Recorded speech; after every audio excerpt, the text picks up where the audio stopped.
Marilyn Zuniga, a language arts and social studies teacher from Orange, New Jersey, has been suspended without pay from her teaching position for, of all things, teaching her students to love others and show compassion for all. The controversy started when Ms. Zuniga asked her third grade classroom to carry out a heartwarming assignment by writing letters addressed to political prisoner Mumia Abu-Jamal. Now, the main issue with this kind gesture is Mumia Abu-Jamal is a convicted cop killer. Now, while many, including loads of celebrities, believe Mumia is in fact innocent, context and intent doesn't matter. Apparently, her critics wanted to make an example out of her. Mumia became sick due to complications with his diabetes and was placed in an intensive care unit in March of 2015. The thoughtful Miss Zuniga figured this would be a great time to teach her students a lesson in caring and healing. She assigned her Forest Street school students to write get well cards to the former Black Panther, who is currently serving a life sentence for the murder of Philadelphia police officer Daniel Faulkner.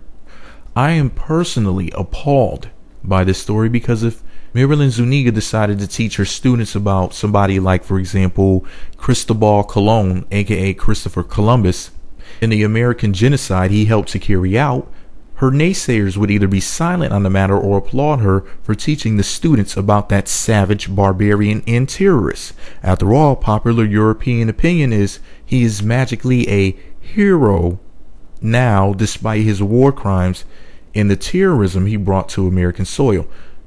Don't get me started on those thugs in the military and the police forces who shoot unarmed black people in the back, and they rape women and children and plant evidence on their victims to boot. And of course, these actions are standard operating procedures. These gangs of thugs who wear badges and fatigues rarely, if ever, snitch on each other. The breaking of the Masonic code of silence is punishable by death. Speaking of Masons, in modern times, we have to fight to get schools named after Ku Klux Klan members, rather leaders, renamed. And of course, we all know that those people were terrorists. Now, if you don't know what I'm talking about the Nathan Bernard Forrest School that was named after him, the Ku Klux Klan leader, I posted a link on my blog. Click the link below in the description box to take you to my blog and scroll down to it. It was posted by the Huffington Post. It was in 2013. They finally got the freaking school renamed. You can click the link below to find out more information on that. Anyway, back to this story. Subjects like whether or not schools should be named after homicidal, genocidal thugs shouldn't even be up for debate. In my opinion, all Miss Zuniga did was her job. She was a social studies teacher, for God's sake. This was a social studies assignment. Excuse her for having compassion for others. A third grade teacher having compassion for others. I am personally touched by her big heart, and I hope this lady's suspension is lifted as soon as possible.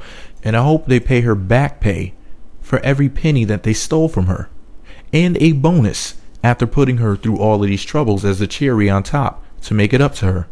In addition to being re-employed, I hope a fund is started in her name to raise a couple $1 million. Then she could retire if she chooses to do so, giving her more time to do her yoga and DJ and all the other stuff she enjoys to do as hobbies outside of work, as been reported. Her freedom of speech was temporarily trampled upon, however, she will be vindicated. Now, for the record, if you click the link below, visit this article at the meetmagazine.blogspot.com website, you will be able to scroll down to the bottom and see a couple of news stories that I posted at the end of this article about everything that transpired so far. Hopefully, we'll get an update really soon. Let me know what you think about it all below. Be sure to subscribe to the Meet Magazine YouTube channel. Visit meetmagazine.blogspot.com for more. And if Miss Zuniga happens to see this video, read my blog or whatever, I just want to let you know I am in full support of what you did. If there's anything that I can do to help get any word out there that you want to get out there, if you want to be on my radio show, you want to call in for 30 minutes and be in or less and be interviewed by me, let me know, because I'm about to start back up my radio show. Anyway, Meet Magazine.